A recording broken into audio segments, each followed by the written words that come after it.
നമസ്കാരം, വീണ്ടും സ്വാഗതം. മൂല്യങ്ങൾ ജീവിതത്തിൽ എത്രത്തോളം പ്രാവർത്തികമാക്കാൻ കഴിയും? ഇതാണ് നമ്മുടെ ഇപ്പോഴത്തെ അന്വേഷണ വിഷയം. മൂല്യങ്ങളെക്കുറിച്ച് ഒരുപാട് കാര്യങ്ങൾ നമ്മൾ ആദ്യത്തെ എപ്പിസോഡിൽ കണ്ടു. മൂല്യങ്ങൾ പ്രാവർത്തികമാക്കണമെങ്കിൽ ശക്തികളുടെ പിന്തുണ വേണം എന്ന തിരിച്ചറിവ് അതിലേറ്റവും പ്രധാനപ്പെട്ടതായിരുന്നു. പുഷ്പത്തിന് തൻ്റെ സുഗന്ധം പരത്താൻ പ്രത്യേകിച്ച് പരിശ്രമമില്ലാത്തതുപോലെ മനുഷ്യനും മൂല്യങ്ങളുടെ സുഗന്ധം പരത്താൻ പരിശ്രമിക്കേണ്ടി വരാൻ പാടില്ല എന്ന സത്യവും നമ്മൾ തിരിച്ചറിഞ്ഞു. മാത്രമല്ല, ഒരു കാട് ഉണ്ടാക്കാൻ നമുക്ക് പരിശ്രമിക്കേണ്ടി വരുന്നില്ല. കാട്ടുചെടികൾ തന്നെ വളരുന്നു. എന്നാൽ പൂന്തോട്ടമുണ്ടാക്കാൻ ഒരല്പം പരിശ്രമമുണ്ട്. എങ്ങനെയാണോ ഒരു കൊക്കോണിനകത്ത് നിന്ന് ഒരു പുഴുവിന് പുറത്തു വരാൻ ഒരല്പം പരിശ്രമിക്കേണ്ടി വരുന്നത്, എന്നാലും ആ പരിശ്രമം അതിനെ ശക്തിയും സൗന്ദര്യവുമുള്ളൊരു ജീവിയാക്കി മാറ്റുന്നത് പോലെ ഒരല്പം ജീവിത പ്രതിസന്ധികളിൽ പെടുമ്പോഴും നമ്മൾക്ക് മുന്നോട്ട് പോകാനുള്ള മനക്കരുത്തുണ്ടെങ്കിൽ ജീവിതത്തെ മൂല്യങ്ങളുടെ പുഷ്പങ്ങൾ കൊണ്ട് നമുക്ക് തികവുറ്റതാക്കാം എന്ന് നമ്മൾ മനസ്സിലാക്കി ഈ ചർച്ച നമ്മൾ തുടരുകയാണ്. ഇന്ന് ഈ ചർച്ചയിൽ നമുക്ക് ഒരു പുതിയ വിഷയത്തെക്കുറിച്ച് ചർച്ച ചെയ്യാം. ശാസ്ത്ര സാങ്കേതികത വാനോളം ഉയരുന്ന ഈ കാലഘട്ടത്തിൽ, മനുഷ്യൻ ലോകത്തെ മുഴുവൻ ജയിച്ചു എന്ന് അഹങ്കാരം കൊള്ളുന്ന ഈ കാലഘട്ടത്തിൽ മൂല്യങ്ങളുടെ താഴേക്കുള്ള അധപ്പതനം നമുക്കൊട്ടും സുഖം തരുന്ന ഒന്നല്ല. ശാസ്ത്ര സാങ്കേതികതയുടെ വളർച്ചയും മൂല്യങ്ങളുടെ താഴ്ചയും തമ്മിലുള്ള ബന്ധമെന്താണ്? നമുക്കെങ്ങനെ ഇവിടെ ഒരു സമന്വയം സാധ്യമാക്കാം? അതാകട്ടെ നമ്മുടെ ഇന്നത്തെ അന്വേഷണ വിഷയം. ഈ വിഷയത്തിലേക്ക് കൂടുതൽ ഉൾക്കാഴ്ചകളിലേക്ക് നമ്മളെ കൊണ്ടുപോകാൻ ബ്രഹ്മകുമാരീസ് തിരുവനന്തപുരം കേന്ദ്രത്തിൽ നിന്നുള്ള ബ്രഹ്മകുമാരി ദീപ്തി സിസ്റ്റർ നമ്മളോടൊപ്പമുണ്ട്. സിസ്റ്റർ, ഇന്നത്തെ എപ്പിസോഡിലേക്ക് ഹൃദയം നിറഞ്ഞ സ്വാഗതം. ശാന്തി. സിസ്റ്റർ, സയൻസ് ആൻഡ് ടെക്നോളജിയും നമ്മളെ വളരെയധികം മനുഷ്യന് അഭിമാനത്തോടു കൂടി കാണുന്ന ഒന്നാണ്. എന്നാൽ അതേസമയം നമ്മൾ മൂല്യങ്ങളെക്കുറിച്ചാണ് ഏറ്റവും അധികം വ്യാകുലരാകുന്നത്. ഇവിടെ ശാസ്ത്രത്തിൻ്റെ വളർച്ച ഏതെങ്കിലും കാരണം കൊണ്ട് മൂല്യങ്ങളുടെ വളർച്ചയെ തടഞ്ഞിട്ടുണ്ടോ എന്ന ന്യായമായൊരു സംശയം ഇവിടെ ഉണ്ടാവുന്നില്ലേ? ശാസ്ത്രത്തിൻ്റെ വളർച്ച ഒരിക്കലും മൂല്യങ്ങളെ തടയുന്നില്ല. സത്യത്തിൽ മനുഷ്യൻ്റെ കാഴ്ചപ്പാടാണ്. അതായത് ശാസ്ത്രങ്ങൾ മനുഷ്യന് ഉപകാരപ്രദമാകുന്ന രീതിയിലാണ് നമ്മൾ അതിനുവേണ്ടി, അതായത് മനുഷ്യൻ്റെ പല കാര്യത്തിനെയും എളുപ്പകരമാക്കാൻ വേണ്ടി, അനായാസമാക്കാൻ വേണ്ടിയാണ് നമ്മൾ ഈ ടെക്നോളജി എല്ലാം ഇത്രയും ഡെവലപ്ഡ് ആയിട്ടുള്ളത്. പക്ഷേ മനുഷ്യൻ്റെ കാഴ്ചപ്പാട് ശാസ്ത്രത്തിനെ പ്രതി ഉള്ളത് വേറൊരു രീതിയിൽ തിരിഞ്ഞപ്പോൾ, അതായത് ഭൗതിക തലത്തിലേക്ക് മാറിയപ്പോഴാണ് അത് മൂല്യങ്ങൾക്ക് ചുതി ഉണ്ടാക്കുന്ന രീതിയിലാണോ എന്ന് നമുക്കൊരു സംശയം ഉടലെടുത്തത് തന്നെ അങ്ങനെയാണ്. എനിക്ക് തോന്നുന്നു സയൻസ് ഒരു ജീവിതത്തെ സൗകര്യങ്ങൾ ഉണ്ടാക്കാനുള്ളൊരു ടൂളാണ് എന്ന രീതിയിൽ നമ്മൾ അതിനെ സമീപിക്കുന്നതിൽ നിന്ന് അതാണ് എല്ലാം എന്ന രീതിയിലേക്ക് നമ്മൾ മാറിപ്പോകും. അതിലേക്ക് മാറിയപ്പോഴാണ് നമുക്ക് ഇങ്ങനൊരു രീതിയിലുള്ള ചിന്താഗതി വന്നു തുടങ്ങിയെന്നാണ്. കാരണം ഇവിടെ ശാസ്ത്രജ്ഞൻ എന്ന് പറഞ്ഞാൽ നെക്സ്റ്റ് ടു ഗോഡ് എന്ന ഒരു ചിന്താഗതി, എല്ലാത്തിനും ശാസ്ത്രത്തിൻ്റെ കയ്യിൽ ഉത്തരമുണ്ട്. നെക്സ്റ്റ് ടു ഗോഡ് എന്നേ പറഞ്ഞിട്ടുള്ളൂ, ഗോഡെന്ന് പറഞ്ഞിട്ടില്ല. അപ്പോൾ അതിൽ നിന്ന് തന്നെ മനസ്സിലാക്കാൻ അതിനും അപ്പുറം ഒരു ശക്തി ഉണ്ടെന്നുള്ള കാര്യം നമുക്ക് മനസ്സിലാക്കാൻ സാധിക്കും. അപ്പോൾ ഇവിടെ നമുക്കൊരു ഒരു സമന്വയം സാധ്യമാണോ? എവിടെയാണ് നമുക്ക് പ്രശ്നങ്ങൾ ഉണ്ടായിട്ടുള്ളത്? സമന്വയം സാധ്യമാണെന്നുള്ള കാര്യം നേരത്തെ തന്നെ വലിയ ഉയർന്ന ശാസ്ത്രജ്ഞന്മാർ തന്നെ തെളിയിച്ച് തന്നിട്ടുള്ളതാണ്. അതായത് സയൻസ് കൊണ്ട് മാത്രം ഇന്ന് ഈ ലോകത്തിൽ എല്ലാവർക്കും എന്ത് നേടാൻ പറ്റില്ല. കാരണം ഒരു മരണ വീട്ടിൽ പോയി കഴിഞ്ഞാൽ അവിടെ സയൻസിൻ്റെ ഒരു സാധനങ്ങൾക്കും ഒരു വ്യക്തിക്ക് ശാന്തി നൽകാനായിട്ട് സാധിക്കുന്നില്ല എന്നുള്ളതാണ്. എന്തൊക്കെയുണ്ടെന്ന് പറഞ്ഞാലും വാട്ടെവർ. പക്ഷേ ഇതൊന്നും ഒരിക്കലും ഒരു മനുഷ്യനെയും അതിന് നമുക്ക് സമാധാനം കൊടുക്കാവുന്ന രീതിയിലുള്ള വാക്കുകളോ ചിന്തകൾക്കോ മാത്രമേ അവരെ സമാധാനിപ്പിക്കാൻ സാധിക്കുന്നു എന്നുള്ളതാണ് സത്യത. എനിക്ക് തോന്നുന്നു ജീവിതത്തിൽ നമുക്ക് ഏറ്റവും പ്രധാനപ്പെട്ട ചില സമയങ്ങളിൽ, അല്ലെങ്കിൽ നമുക്ക് ഏറ്റവും ആവശ്യമുള്ള സന്ദർഭങ്ങളിൽ നമുക്ക് പ്രത്യേകിച്ച് അവിടെ ശാസ്ത്രത്തിൻ്റെ കണ്ടുപിടുത്തങ്ങൾക്ക് പ്രസക്തി ഇല്ലാതാവുന്നു, ഒന്നും ചെയ്യാൻ ചില സാഹചര്യങ്ങളുണ്ട്. അപ്പോൾ ഈ ഒരു തിരിച്ചറിവ് നമുക്ക് എങ്ങനെ കൊണ്ടുവരാൻ സാധിക്കും? പ്രത്യേകിച്ച് ശാസ്ത്ര ലോകത്തിൽ തന്നെ നമ്മൾ നോക്കുകയാണെങ്കിൽ ഇന്ന് ഒരു കുട്ടികളുടെ മുന്നിൽ ആകെ ഇന്ന് 2 ഓപ്ഷനേ ഉള്ളൂ. ഒന്നുകിൽ ഡോക്ടർ ആവണം, അല്ലെങ്കിൽ എഞ്ചിനീയർ ആവണം. അപ്പോൾ ഈ ഒരു രീതിയിലുള്ള ഒരു കുട്ടികളെ വളർത്തുന്ന അവിടുന്ന് മുതൽ തന്നെ ഇവിടെയാണോ ഈ മൂല്യങ്ങളുടെ ലേക്കുള്ള ശ്രദ്ധ കുറയുന്നത്? അത് നമുക്ക് തന്നെ കാണാൻ പറ്റുന്നതാണ്. അതായത് എങ്ങനെയാണേലും വീണ്ടുമില്ല. നീ ഇങ്ങനെ ആയേ പറ്റുള്ളൂ. അതിൻ്റെ വ്യക്തിപരമായിട്ടുള്ള സ്വാതന്ത്ര്യങ്ങൾക്കോ അല്ലെങ്കിൽ അവൻ്റെ ഉള്ളിൽ കിടക്കുന്ന കഴിവുകൾക്കോ ഒന്നും പുറത്തേക്ക് പ്രകടിപ്പിക്കാൻ തക്കവണ്ണം ഒരു രീതിയിലുള്ള സാഹചര്യങ്ങൾ ഉണ്ടാക്കി കൊടുക്കുന്നില്ല. ഒരു അടിച്ചേൽപ്പിക്കുന്ന ഒരു സമൂഹമാണ് ഇവിടെ ഇപ്പോഴത്തെ ഈ ഒരു ജനറേഷൻ നമുക്ക് കാണാൻ പറ്റുന്നത്. അപ്പോൾ ആ ഒരു ചിന്താഗതിയിൽ നിന്ന് പേരൻസിനുള്ള ഒരു മാറ്റം സംഭവിച്ചാൽ മാത്രമേ, നമ്മളിപ്പം പറയും കുട്ടികൾ അങ്ങനെയാണ്, കുട്ടികളെ അങ്ങനെ ആക്കിയതാരാണ്? തീർച്ചയായിട്ടും രക്ഷകർത്താക്കൾക്കും അതിൻ്റെ സമൂഹത്തിനുണ്ട്, രക്ഷകർത്താക്കൾക്കുണ്ട്. ഈ സമൂഹം എന്ന് പറയുന്നത് വ്യക്തികൾ കൂടി ചേർന്നതാണല്ലോ. അപ്പം ഇങ്ങനൊരു ഇമ്പാക്റ്റാണ് ഉണ്ടാക്കിയിരിക്കുന്നത്. അപ്പം അതുകൊണ്ട് നമുക്ക് അവരെ മാത്രം ഒറ്റയ്ക്ക് കുറ്റം പറയാനും പറ്റില്ല. എനിക്ക് തോന്നുന്നു നമ്മൾ കൂടുതൽ ഇപ്പോൾ കുട്ടികളുടെ കാര്യം എടുക്കുകയാണെങ്കിൽ തന്നെ ഇങ്ങനെയും ഓപ്ഷൻസ് ഉണ്ട്. ഇത് 2 മാത്രമല്ല ഓപ്ഷൻസ് അല്ലേ, ഒരുപാട്. ഇപ്പോൾ വിദേശ രാജ്യങ്ങളിലൊക്കെ കുറച്ചുകൂടി അവർക്ക് പലതും തിരഞ്ഞെടുക്കാനുള്ള ഒരു സ്വാതന്ത്ര്യം ഒരല്പം കൂടിയുണ്ട്. പക്ഷേ നമ്മുടെ നാട്ടിലാണെന്ന് തോന്നിയത് വളരെയധികം ചുരുങ്ങി പോയിരിക്കുന്നത്. അതെ, അങ്ങനെയുണ്ട്. കാരണം വിദേശ രാജ്യങ്ങളിലൊക്കെ കുട്ടികളെ കുറച്ചുകൂടെ ഇന്നറായിട്ടുള്ള പവേഴ്സിനെ അവർ കൂടുതലും എന്തുകൊണ്ട് ഡോക്ടർ അല്ലെങ്കിൽ എഞ്ചിനീയർ ആവാതെ വേറൊന്നും നടക്കില്ല എന്നുള്ള ചിന്ത, അത് ശരിയാണ്? എത്രത്തോളം ശരിയാണത്? ഇപ്പോൾ ഒരു കുട്ടിക്ക് ഒരു ഡാൻസുകാരനാവണം, പാട്ടുകാരനാവണം എന്ന് തോന്നിയാൽ അത് ജീവിതത്തിലെ പ്രശ്നങ്ങൾ ഉണ്ടാക്കും എന്നുള്ളൊരു ചിന്ത ഇപ്പം നിലനിൽക്കുന്നുണ്ട്. ഇല്ല, ഈ ഡോക്ടറാക്കണം, എഞ്ചിനീയർ ആക്കണം എന്നുള്ള അങ്ങനൊരു ചിന്താഗതി വന്നത് തീർച്ചയായിട്ടും അതിലൂടെ കിട്ടുന്ന നേട്ടമെന്ന് വെച്ചാൽ സാമ്പത്തിക നേട്ടമായിരിക്കും. കാരണം ഡിഗ്നിറ്റി, സ്റ്റാറ്റസ് എന്നൊക്കെയുള്ള മനുഷ്യൻ്റെ തെറ്റായ ഒരു ചിന്താഗതി ഇതൊക്കെയാണെന്ന് പറഞ്ഞാലും മനുഷ്യന് ശാന്തിയും സമാധാനം വേണമെന്നുണ്ടെങ്കിൽ ഡോക്ടറിൻ്റെ എഞ്ചിനീയർ അടുത്ത് ആരും പോകാറില്ല അല്ലേ. ഉടനെ ദേവാലയങ്ങളിലോ അല്ലെങ്കിൽ അങ്ങനെയുള്ള ഒരു സ്പിരിച്വൽ ആയിട്ടുള്ള സപ്പോർട്ട് കിട്ടുന്നിടത്താണ് പോകുന്നത്. അപ്പം അതിൻ്റെ മേലിലാണ് അത് നിൽക്കുന്നതെന്നല്ലേ അത് സൂചിപ്പിക്കുന്നത്. അപ്പം നമ്മൾ ആ ഒരു രീതിയിലേക്ക് നമുക്ക് ചിന്തിക്കേണ്ടതുണ്ട്. അല്ലെങ്കിൽ ഇപ്പോൾ ദേവാലയത്തിൽ പോകാൻ പറ്റിയില്ലെങ്കിൽ ഒരു പാട്ടെങ്കിലും കേൾക്കാം. അതന്നെ, അതായത് മനസ്സിനെ കൂളാക്കുന്ന രീതിയിൽ പല മേഖലകളുണ്ടല്ലോ. അപ്പം ആ രീതിയിൽ അതിനെപ്പറ്റി അവർക്കുള്ള അജ്ഞതയോ അല്ലെങ്കിൽ ഇതിനെ ഒരു ഡിഗ്നിറ്റിയുടെ ഒരു ഇതായിട്ട് വെക്കുന്നതോ അറിയില്ല. അപ്പം അങ്ങനൊരു രീതിയിലുള്ള സമൂഹം ഇപ്പം വളർന്നുകൊണ്ടിരിക്കുകയാണ്. ഇത് മാറുന്നൊരു സമയം എന്തായാലും വരും. ശാസ്ത്രം തന്നെ പഠിച്ച് പോകുന്ന ഒരു വിദ്യാർത്ഥിക്ക് ഈ നമ്മൾ പറയുന്ന ഈ ലെഫ്റ്റ് ബ്രെയിൻ ഡെവലപ്മെൻറ്റ്, അതായത് കാര്യങ്ങൾ പ്ലാൻ ചെയ്യാനും ലോജിക്കും റീസണിങ്ങും കാര്യകാരണ സഹിതം സമർത്ഥിക്കാനും അങ്ങനെയുള്ളൊരു വിദ്യാഭ്യാസ പദ്ധതിയാണിപ്പോൾ നമുക്കുള്ളത്.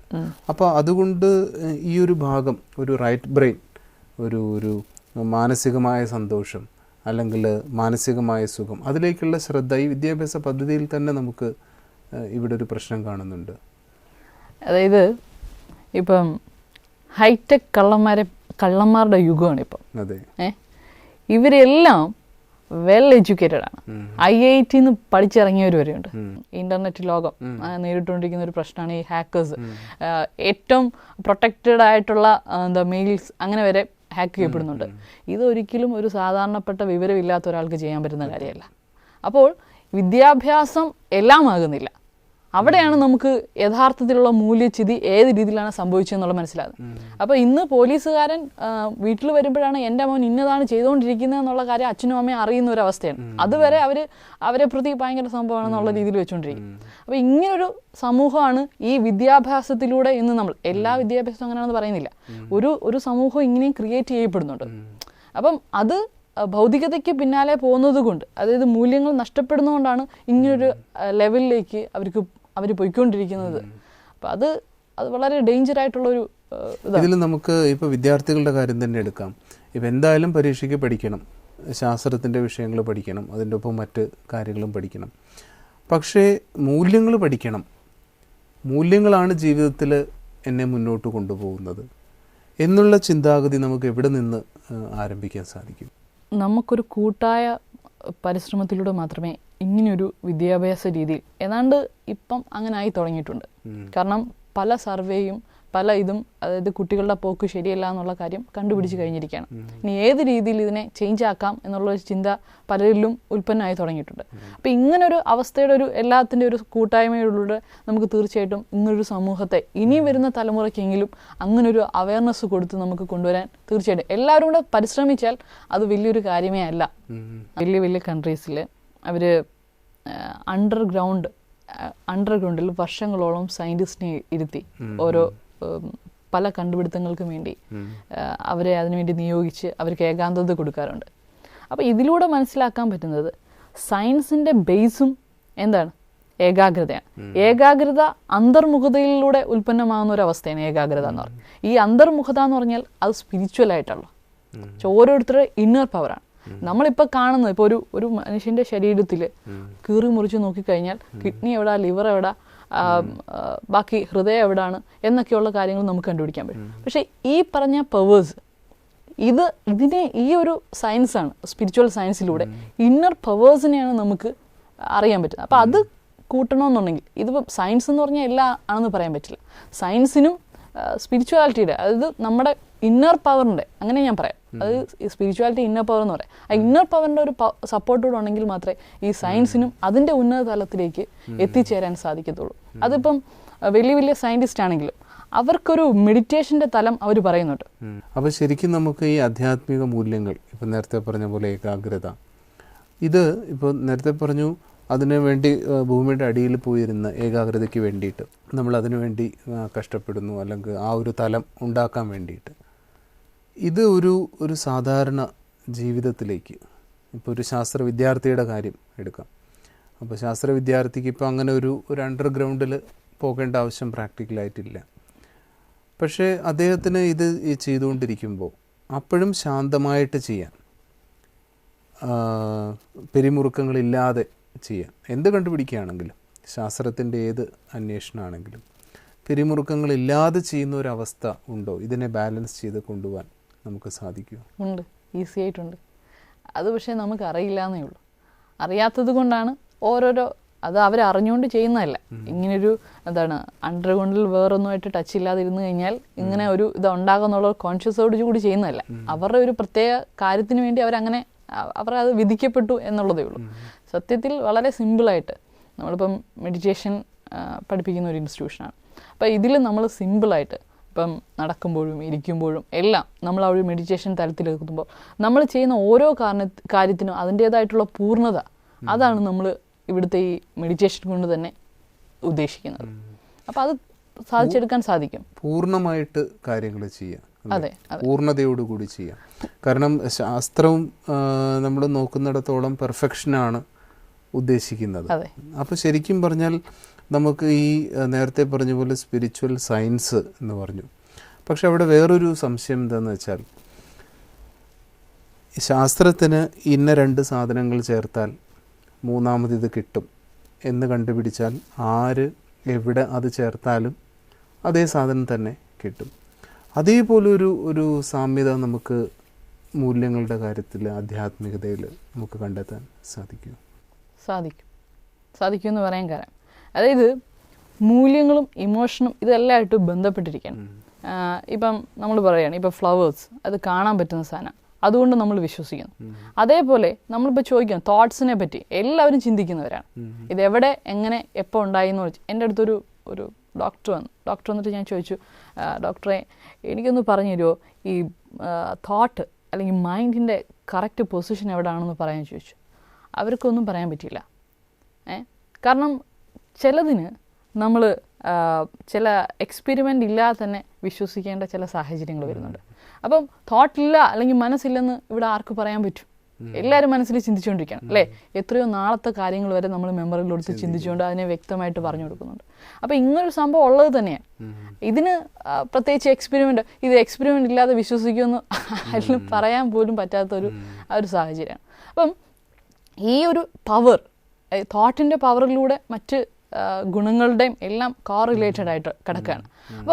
ഇപ്പം നമ്മളിപ്പോൾ മനസ്സിൽ ചിന്തിക്കുകയാണ്, നല്ലൊരു നാരങ്ങ, നല്ല വെള്ളമുള്ള നല്ല പുളിയുള്ള ഒരു നാരങ്ങ, അതിങ്ങനെ മുറിക്കുകയാണ്. അത് മുറിച്ചിട്ട് അതിൻ്റെ ഒരു പീസ് എടുത്ത് ഞാൻ എൻ്റെ വായിലേക്ക് വയ്ക്കുകയാണ്. എന്ത് തോന്നുന്നുണ്ട്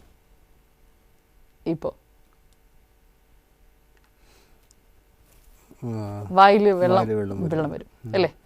ഇതൊരു എക്സ്പെരിമെൻ്റ് അല്ലേ? നമ്മുടെ ചിന്താശക്തി എത്രമാത്രം ഇതേപോലെ പോസിറ്റീവ് തോട്ട് ഉണ്ടാക്കുമ്പോൾ നമ്മുടെ ശരീരത്ത് ഓരോ തരത്തിലുള്ള ചേഞ്ചസ് ഉണ്ടാക്കുന്നുണ്ട്. അപ്പോൾ ഇത് തീർച്ചയായിട്ടും ഇതൊരു എക്സ്പെരിമെൻ്റലാണ്. പക്ഷെ നമ്മൾ ചിലതിനൊക്കെ വാസ്റ്റായിട്ട് ഇപ്പം ലാബിൽ കൊണ്ടുവന്നേ കാണിക്കാൻ പറ്റുമെന്ന് പറഞ്ഞിട്ട് അങ്ങനെയൊന്നും പറയാൻ പറ്റില്ല. ഇപ്പം നമ്മൾ മെഡിറ്റേഷൻ ചെയ്യുമ്പോൾ നമ്മൾ പീസ് അനുഭവിക്കുന്നതാണ്. അതിനെ ഒരു ബീക്കറിനകത്ത് എടുത്ത് കാണിക്കുക അല്ലെങ്കിൽ അങ്ങനെ പറഞ്ഞു കഴിഞ്ഞാൽ നമുക്ക് കാണിക്കാൻ പറ്റും. പക്ഷെ അപ്പോഴും നോക്കൂ, നമ്മൾ വ്യവഹാരത്തിൽ വരുമ്പോൾ പ്രത്യേകിച്ചും ആൾക്കാരുടെ പരാതി, ഞാൻ എങ്ങനെ പെരുമാറിയാലാണ് ഇവർക്ക് ഇഷ്ടപ്പെടുക, ഇപ്പം ഇങ്ങനെയും പെരുമാറിയാൽ അവർക്ക് ഇഷ്ടപ്പെടും എന്നെനിക്ക് മനസ്സിലായാൽ ഞാൻ അങ്ങനെ ചെയ്യാമായിരുന്നു. പക്ഷെ ഇതിപ്പോൾ എങ്ങനെയാണെന്ന് മനസ്സിലാവുന്നില്ല. അപ്പോൾ ഇവിടെ നമുക്ക് എന്ത് ചെയ്യാൻ പറ്റും? നമ്മുടെ കാരണം മറ്റുള്ളവരിൽ നിന്നുള്ള റെസ്പോൺസ് നമ്മളെ ഒരുപാട് ബാധിക്കുന്നുണ്ട്. ഇപ്പം ഞാൻ ഇങ്ങനെയൊക്കെ ചെയ്തിട്ടും അവർക്ക് ഞാൻ ചെയ്തതിൽ തൃപ്തിയില്ല, അല്ലെങ്കിൽ അവർ അഭിനന്ദിച്ചില്ല, അല്ലെങ്കിൽ അവർ കുറ്റപ്പെടുത്തി. അപ്പോൾ അവിടെയാണ് ഞാൻ ചോദിക്കുന്നത്, അപ്പോൾ അതിന് നമുക്കൊരു കൃത്യമായിട്ടുള്ള ഇങ്ങനെ ചെയ്താൽ ഈ റിസൾട്ട് ഉണ്ടാകും, അങ്ങനെ ഒരു കണ്ടെത്തലിലേക്ക് നമുക്ക് വരാൻ സാധിക്കും. സമൂഹത്തിൽ നമ്മുടെ നേരെ ഉണ്ടാകുന്ന ഓരോ പെരുമാറ്റത്തിനും റെസ്പോൺസിബിൾ നമ്മൾ തന്നെയാണ്. അപ്പം നമ്മളിപ്പം ഒരു കണ്ണാടി നോക്കി ചിരിച്ചു കാണിച്ചാൽ അത് തിരിച്ച് ചിരിച്ചു കാണിക്കുന്നത് പോലെ നമ്മളൊരു കാര്യം മനസ്സിലാക്കണം. ഇതിൻ്റെ ഒരു വ്യക്തി നമ്മളോട് പെരുമാറുന്നതിൻ്റെ പിന്നിലെ ആ കാര്യവും എൻ്റെ സ്വഭാവ സംസ്കാരം തന്നെയാണ്. അപ്പം അതുകൊണ്ട് മറ്റുള്ളവർ എൻ്റെ കുഴപ്പങ്ങളെ കണ്ടുപിടിക്കുന്നതിന് മുമ്പ് ഞാൻ കണ്ടുപിടിച്ച് ശരിയാക്കി കഴിഞ്ഞാൽ തീർച്ചയായിട്ടും നമ്മൾ പ്രതീക്ഷിക്കുന്ന രീതിയിലുള്ള ഒരു സമീപനം അവർക്കും ഉണ്ടാവും. അപ്പോൾ നമ്മൾ ആ പരാതി പറയുന്നുണ്ടെങ്കിൽ ഞാൻ എന്നെ തന്നെ നോക്കുന്നില്ല, തീർച്ചയായിട്ടും നോക്കുന്നില്ല. പലപ്പോഴും നമ്മുടെ ഇന്ദ്രിയങ്ങളുടെ ഒക്കെ പ്രത്യേകത എന്താണ്? കണ്ണ് വെളിയിലുള്ളത് കാണുക, ചെവി വെളിയിലുള്ളത് കാണുക, എല്ലാം പുറത്തോട്ടാണ് നോക്കുന്നത്. അപ്പം മറ്റുള്ള എൻ്റെ കുഴപ്പത്തെക്കാട്ടിലും ഞാൻ പെട്ടെന്ന് കണ്ടുപിടിക്കുന്ന വേറൊരു വ്യക്തിയുടെ കുഴപ്പമാണ് അല്ലേ? അപ്പം അതുകൊണ്ടാണ് അങ്ങനെ ഒരു ചൊല്ല് തന്നെ, സ്വന്തം കണ്ണിലെ കോലെടുത്തിട്ട് വേണം മറ്റുള്ളവരുടെ കണ്ണിലെ കരടെടുക്കുക എന്ന് പറയും. അപ്പം ഇങ്ങനൊരു അവസ്ഥയിലേക്കാണ് മനുഷ്യൻ മാറിയിരിക്കുന്നത്. അപ്പം ഈ ഒരു പ്രശ്നമാണ് നമുക്ക് നേരിടേണ്ടി വരുന്ന പല പ്രശ്നങ്ങൾക്കും കാരണം എന്ന് വെച്ചാൽ ഈ ഒരു കുഴപ്പമാണ്. ഏത്? ഞാൻ എന്നെ നോക്കുന്നില്ല, ഞാൻ എന്നെ അറിയുന്നില്ല, എൻ്റെ വൈരൂപ്യം മനസ്സിലാകുന്നില്ല. ഇനി നോക്കുന്നുണ്ടെങ്കിൽ തന്നെ ഞാൻ എന്നെ ശരിയായ രീതിയിൽ നോക്കുന്നില്ല. എൻ്റെ കുഴപ്പങ്ങളും എൻ്റെ ഗുണങ്ങളും എന്താണ് എന്നതിൻ്റെ വ്യക്തത പലപ്പോഴും നമുക്ക് ഉണ്ടാകുന്നില്ല.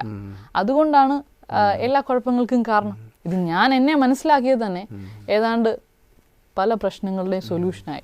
അപ്പോൾ സിസ്റ്റർ പറയുന്നത് നമുക്ക് സയൻസിൽ ചെയ്യുന്നത് പോലെ തന്നെ ഒരു എക്സ്പെരിമെൻറ്റേഷൻ ചെയ്യാം, പക്ഷെ അത് പുറത്ത് ചെയ്യാൻ പറ്റില്ല, എൻ്റെ ഉള്ളിൽ ഞാൻ ചെയ്യണം. തീർച്ചയായിട്ടും എൻ്റെ ഉള്ളിൽ ഞാൻ ഇത് എക്സ്പെരിമെൻ്റ് ചെയ്ത് കഴിഞ്ഞാൽ അതിൻ്റെ റിസൾട്ട് എന്ന് പറഞ്ഞാൽ വളരെ വളരെ എന്താ പറയുക പോസിറ്റീവായിട്ടൊരു റിസൾട്ട് ആയിരിക്കും. പക്ഷെ അതിനാരും തയ്യാറാവുന്നില്ല, ആരും അതിനുവേണ്ടി സമയം കൊടുക്കുന്നില്ല.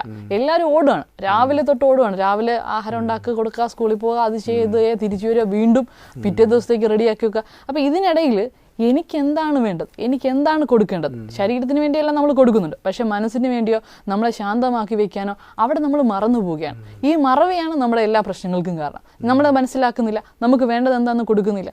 ഇതെല്ലാം നമ്മളെ താഴ്ത്തിക്കൊണ്ടിരിക്കുകയാണ്. ഇപ്പോൾ ശരീരത്തിന് ആഹാരം കൊടുത്തില്ലെങ്കിൽ, ശരിയായ സമയത്ത് കൊടുത്തില്ലെങ്കിൽ എന്ത് സംഭവിക്കും? ആരോഗ്യം നഷ്ടപ്പെടും. Just like that. ഇത് നമ്മൾ മനസ്സിന് വേണ്ട, മനസ്സിനെ ശാന്തമാക്കാനുള്ള കാര്യങ്ങൾ ചെയ്തില്ലെങ്കിൽ മനസ്സ് ഡൗൺ ആവും. പിന്നെ ശരീരം പോലും അതുമായിട്ട് എന്തായിക്കൊണ്ടിരിക്കും, കുറഞ്ഞുകൊണ്ട് ശരീരത്തിൻ്റെ ആരോഗ്യവും പതുക്കെ മാനസിക ആരോഗ്യമായിട്ട് റിലേറ്റഡ് ആണെന്ന് ഇപ്പോൾ സയൻസ് പഠിപ്പിച്ചിരിക്കുകയാണ്. അപ്പം അതനുസരിച്ച് നമ്മുടെ ശാരീരിക ആരോഗ്യം അതിനെ ബാധിക്കും. അപ്പോൾ ശരിക്കും നമ്മൾ ഇപ്പോൾ പറഞ്ഞ എക്സ്പെരിമെൻറ്റേഷൻ, ഇപ്പോൾ സയൻസിൽ വസ്തുക്കൾ നമുക്ക് കാണാവുന്നതാണ്, അതിൻ്റെ റിസൾട്ടും പെട്ടെന്ന് അറിയുന്നു. പക്ഷേ ഈ ഒരു എക്സ്പെരിമെൻറ്റേഷൻ നമ്മുടെ മനസ്സിൽ നടത്തുന്നതായതുകൊണ്ട്, നമ്മുടെ ബിഹേവിയർ തലത്തിൽ നടത്തുന്നതായതുകൊണ്ട് അത് കുറച്ചും കൂടി സൂക്ഷ്മമായിട്ടുള്ള ഒന്നാണ്. അതുകൊണ്ട് കൂടിയായിരിക്കും അത് കാണാൻ ആൾക്കാർക്ക് പെട്ടെന്ന് കണ്ടെത്താൻ കഴിയാതെ പോകുന്നത്. അതിനെപ്പറ്റി അറിവ് കൊടുക്കുന്ന രീതിയിലുള്ള ഒരു തലം നമുക്ക് സമൂഹത്തിൽ കാണാൻ പറ്റുന്നില്ല. ഫോർ എക്സാമ്പിൾ, ഇപ്പോൾ ഒരു ഹോട്ടലാണെങ്കിലും ഒരു ഹോസ്പിറ്റലാണെങ്കിലും എന്ത് നോക്കിയാലും ശാരീരികമായി ഭൗതികമായിട്ടുള്ള കാര്യത്തിന് വേണ്ടിയാണ് നമ്മൾ കൂടുതൽ ഊന്നൽ കൊടുക്കുന്നത്. പക്ഷേ ഭൗതികത എത്ര തലത്തിലേക്ക് പോകുന്നോ അതനുസരിച്ച് നമുക്ക് ആത്മീയതയും കൂടെ കൊണ്ടുപോകാൻ പറ്റണം. അപ്പോൾ നമുക്ക് കാര്യങ്ങൾ കുറച്ചുകൂടെ വ്യക്തമായിട്ട് മനസ്സിലാക്കാൻ പറ്റും. ഇതെന്ന് വെച്ചാൽ നമ്മൾ ഒന്നിലോട് പോയിക്കൊണ്ടിരിക്കും. ഇപ്പം ഒരു വണ്ടിയുടെ 2 വീലുണ്ടെങ്കിൽ ഒരു വീല് മുന്നോട്ട് പോകുന്നു, ഒരു വീൽ അവിടെ തന്നെ നിൽക്കുകയാണെങ്കിൽ ആ വണ്ടി മുന്നോട്ട് പോവില്ല, അതോടുകൂടി തീർന്നു. അപ്പം അതേപോലെ നമ്മൾ 2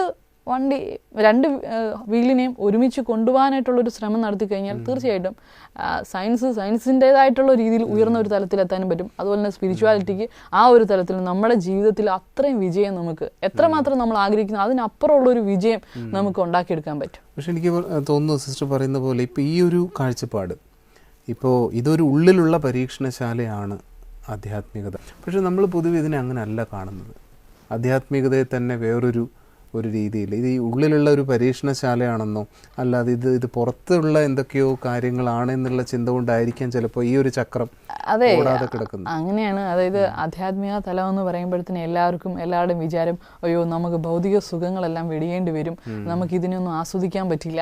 അപ്പം അങ്ങനെ ഒരു തലത്തിലേക്ക് മനുഷ്യൻ്റെ തെറ്റായിട്ടുള്ള കാഴ്ചപ്പാടുകളാണ് സത്യത്തിൽ മനുഷ്യൻ്റെ ആറ്റിറ്റ്യൂഡ്സ് നമ്മുടെ ജീവിതത്തിന് വളരെ വലിയൊരു പ്രതിഫലനമാണ് നൽകുന്നത്. അപ്പോൾ അതുകൊണ്ട് ആറ്റിറ്റ്യൂഡ്സിലാണ് ഫസ്റ്റ് ചേഞ്ച് ഉണ്ടാകുന്നത്. നമ്മൾ പറഞ്ഞില്ലേ മനസ്സിൽ ചേഞ്ച് ഉണ്ടാക്കണം. അതായത് നമ്മൾ അത് വരുമ്പോഴത്തേന് അതിൻ്റെ റിഫ്ലക്ഷനായിട്ട് ഗുണങ്ങളും എല്ലാത്തിലും നമ്മുടെ പോസിറ്റീവായിട്ടുള്ള തോട്ട്സ് തന്നെ നമ്മളെ പതുക്കെ പോസിറ്റീവായിട്ട് മാറ്റിക്കൊണ്ടിരിക്കും. അപ്പോൾ ആ ഒരു തലത്തിലേക്ക് നമുക്ക് പോകേണ്ടതുണ്ട്. നമ്മുടെ ആറ്റിറ്റ്യൂഡിൽ മാറ്റം ഉണ്ടാകണം, അപ്പോൾ എല്ലാം ശരിയായിക്കോളും. അതിന് ഇപ്പോൾ നമ്മുടെ കുട്ടികളുടെ കാര്യം പറഞ്ഞു. ഇപ്പോൾ രാവിലെ തുടങ്ങുന്നത് തന്നെ ഈ പുറത്തേക്ക്, നേരത്തെ പറഞ്ഞ പോലെ പുറത്തേക്കുള്ള ഒരു ഓട്ടമാണ്. പലതും ചെയ്യണം, പലതും പഠിക്കുന്ന വിഷയങ്ങളും അങ്ങനെ തന്നെയാണ്, നമുക്കറിയാം.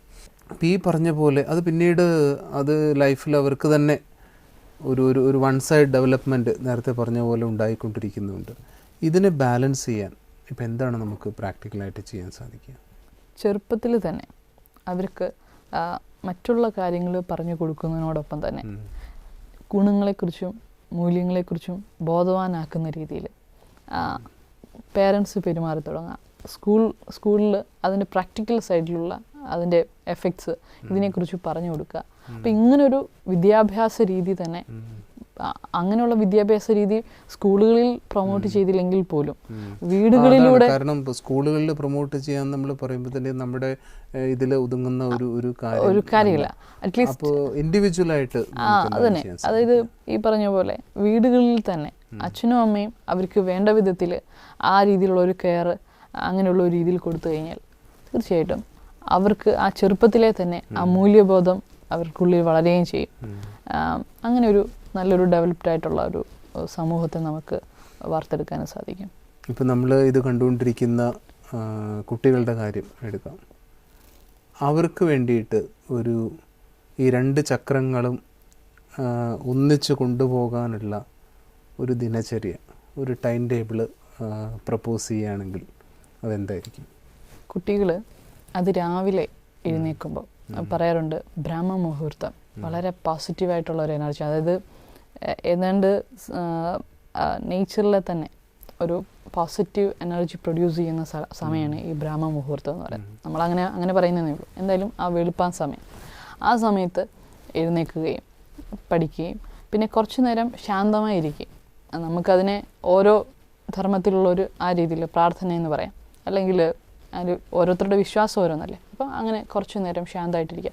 ആ സമയത്ത് എഴുന്നേൽക്കുമ്പോൾ തന്നെ നമ്മുടെ ബ്രെയിനിൽ നിന്ന് പോസിറ്റീവ് എനർജിയാണ് പ്രൊഡ്യൂസ് ചെയ്യുന്നത്.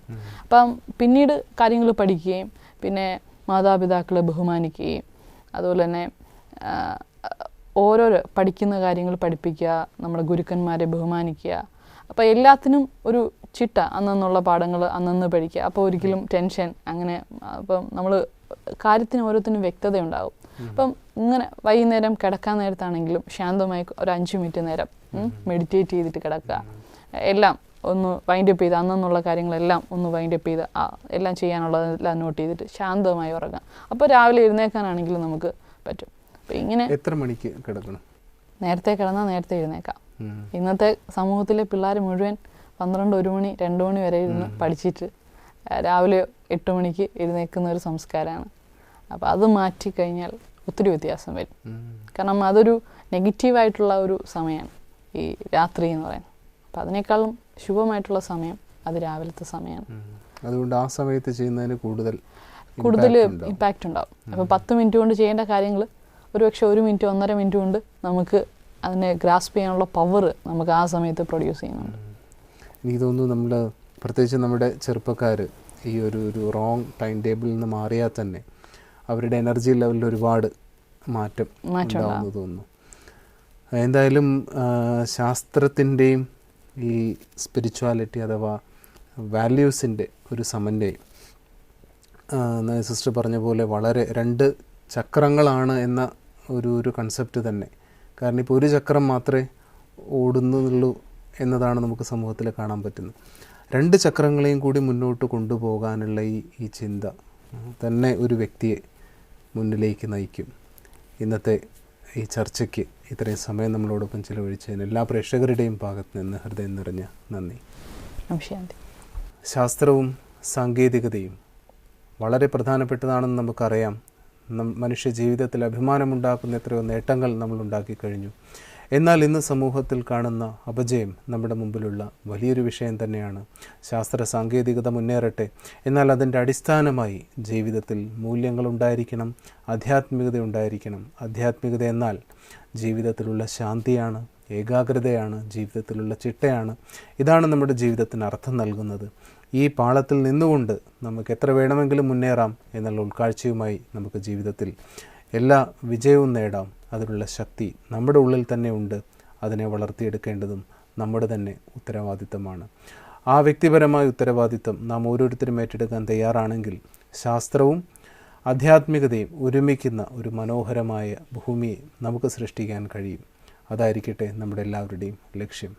ഇന്നത്തെ ചർച്ചയിൽ ഞങ്ങളോടൊപ്പം പങ്കെടുത്തതിന് നന്ദി. നിങ്ങളുടെ നിർദ്ദേശങ്ങളും അഭിപ്രായങ്ങളും തീർച്ചയായും ഞങ്ങളെ അറിയിക്കുക. വളരെ വിലപ്പെട്ട നിങ്ങളുടെ നിർദ്ദേശങ്ങളും അഭിപ്രായങ്ങളും നമുക്ക് ചർച്ച മുന്നോട്ട് കൊണ്ടുപോകാൻ തീർച്ചയായും സഹായമാകും. ഇന്ന് ഇത്രയും സമയം ഞങ്ങളോടൊപ്പം ചിലവഴിച്ചതിന് ഒരിക്കൽ കൂടി ഹൃദയം നിറഞ്ഞ നന്ദി.